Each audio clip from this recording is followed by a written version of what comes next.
Эмесе бүгүнкү кечебиздин эң маанилүү бөлүгү болгон Айгерим Кожобекованын Атамагат аттуу чыгармасы өзү аткарып бермекчи. Кол чаап коштоп турабыз.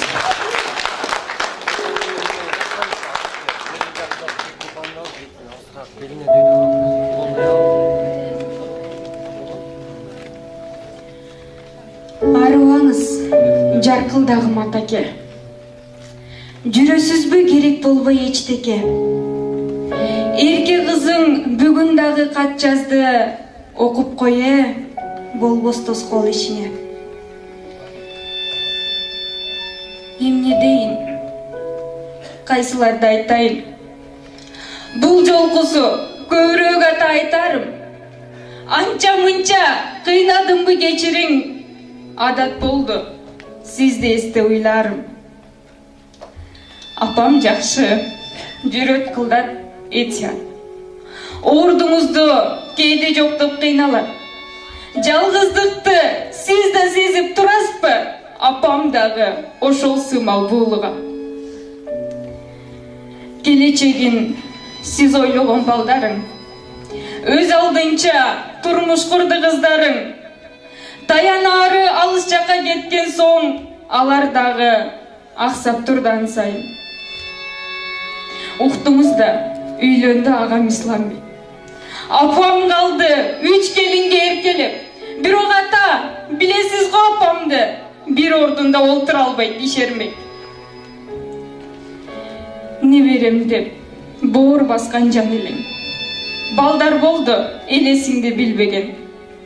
Чоң атоо деп айткандары болбосо, чулдурашат балы тамак тилине.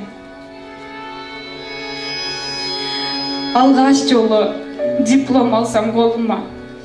Сүйүнгөнсүң, кубаныч батпай койнуңа. Дале болсо өркүндөп жатам атаке, сен ошондой сүйүнөт да оюмда.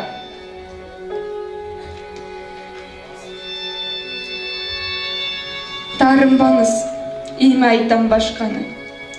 Эстеп турам, кантип унутам андайды. Туулган күнүң куттуу болсун атаке. Бара албаймын, түшүнөсүз жагдайды. Сиз кеткенден далай күнүм өтүптүр. 7 жылдын анык жүзү болуптур. Мына бүгүн аска зоом, туу чоокум атам менин 57 жашка толуптур. Жаап жаш элең, ак түш элек чачыңа. Карылыкты кандай берди атама. Түштөрүмө кирип менин жатсылап, элесиңди көрсөтсөмчү кызыңа. Куран окуп, алакаңды жаяйын. Ыйык бейиш төрлөрүнөн сурайын.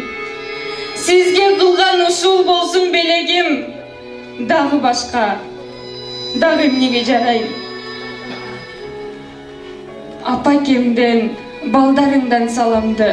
Атоо кабыл алгын, Куран менен айтайын.